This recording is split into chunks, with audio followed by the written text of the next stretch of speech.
Thank you. Michael Birnbaum from the Washington Post.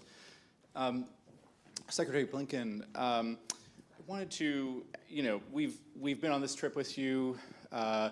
We first went to South Korea, where the former ally, President Yoon, is holed up resisting arrest. We visited Tokyo, where leaders are rather annoyed about the decision on blocking the purchase of US steel. We're here in Paris, where, apologies, but the far right is on the rise. The government is a little chaotic.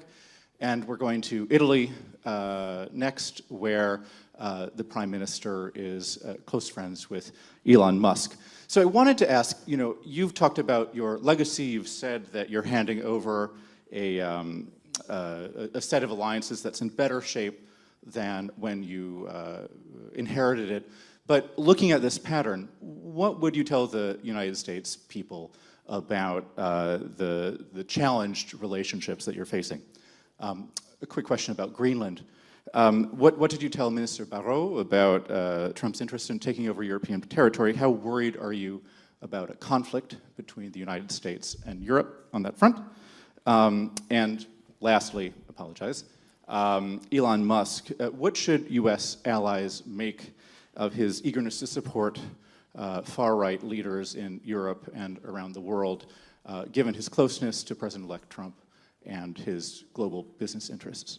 And Minister Barrot, I just wanted to ask, what is France prepared to do to defend Greenland and Denmark if Trump continues to press forward in his attempt to take over Greenlandic territory? Thank you. Michael, thank you for covering the waterfront. Let me take these out of order. Greenland first.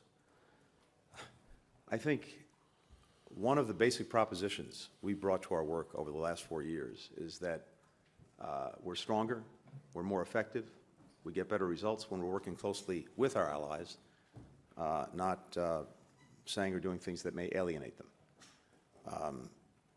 Having said that, the idea expressed about Greenland is obviously not a good one, but maybe more important, it's obviously one that's not going to happen. So we probably shouldn't waste a lot of time talking about it.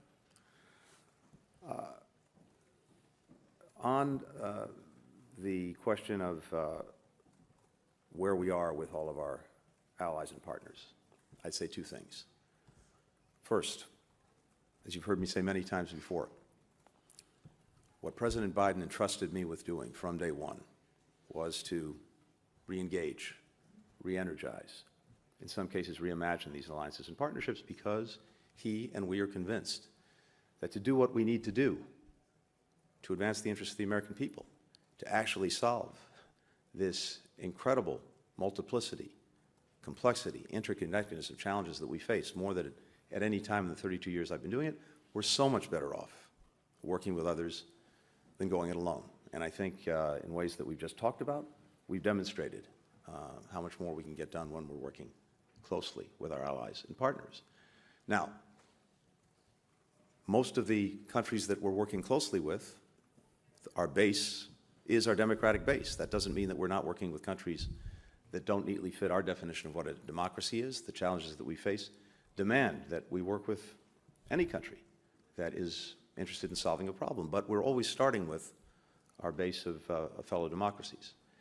And one of the hallmarks of a democracy, and we talked about this when we were in Korea, is that when we have challenges, when we have issues, including internally, what sets us apart is the fact that we engage them, we confront them, we deal with them directly, we'll deal with them openly, we deal with them transparently, we don't pretend they don't exist, we don't sweep them under the rug, and sometimes that's not particularly pleasant to look at. It can get ugly, it can be painful, but that's exactly what we do.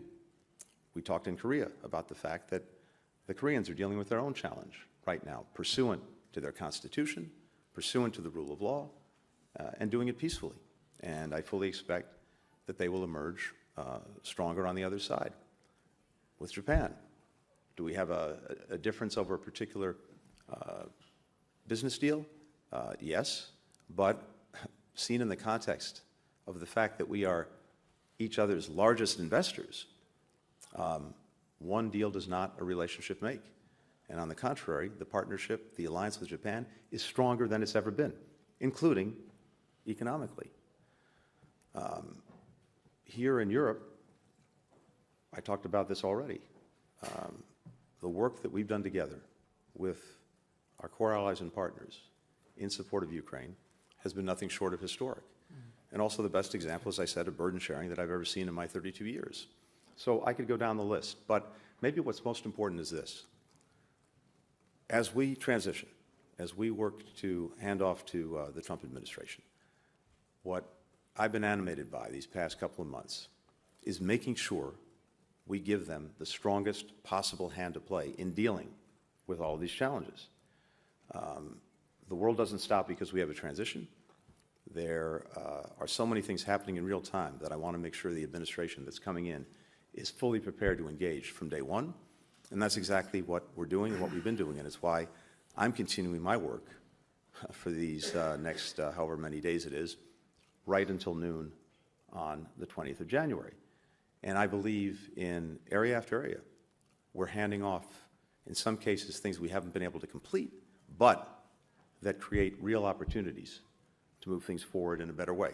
In the Middle East, we're very close to a ceasefire and hostage agreement. We've talked about this too in recent days. I hope that we can get it over the line in the time that we have left. But if we don't, then the plan that President Biden put forward for a ceasefire hostage deal will be handed over to the incoming administration. And I believe that when we get that deal, and we'll get it, it'll be on the basis of the plan that President Biden put before the world back in May. We've done an incredible amount of work of what follows a hostage ceasefire agreement in terms of the necessary arrangements for Gaza's security, its administration, its reconstruction, a day-after plan. We talked about this with the foreign minister as well. There, too, we're ready to hand that over to the administration so it can work on it and run with it when the opportunity is there. And more broadly, the work, the investment we've made in transformative arrangements for the Middle East, starting with the normalization of relations between Saudi Arabia and Israel, all of that is ready to go if the opportunity presents itself with a ceasefire in Gaza, as well as understandings on a pathway forward for the Palestinians. So there's tremendous opportunity there. Similarly, with Ukraine, everything we've done to make sure that Ukraine would survive, and not only survive, have an opportunity to thrive in the future, is ready to be carried forward. Putin tried to erase Ukraine from the map. He's failed. He's endured, I think, a heavier and heavier strategic setback in everything that he's done in Ukraine. Now we're at a point in the coming year where it may be that the parties will choose to negotiate.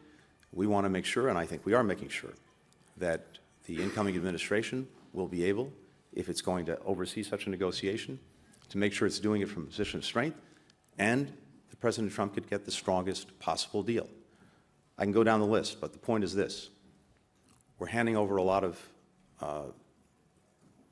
positive opportunities, initiatives, work, and if the next administration chooses to carry it forward, I think that will be clearly in the interests of the United States.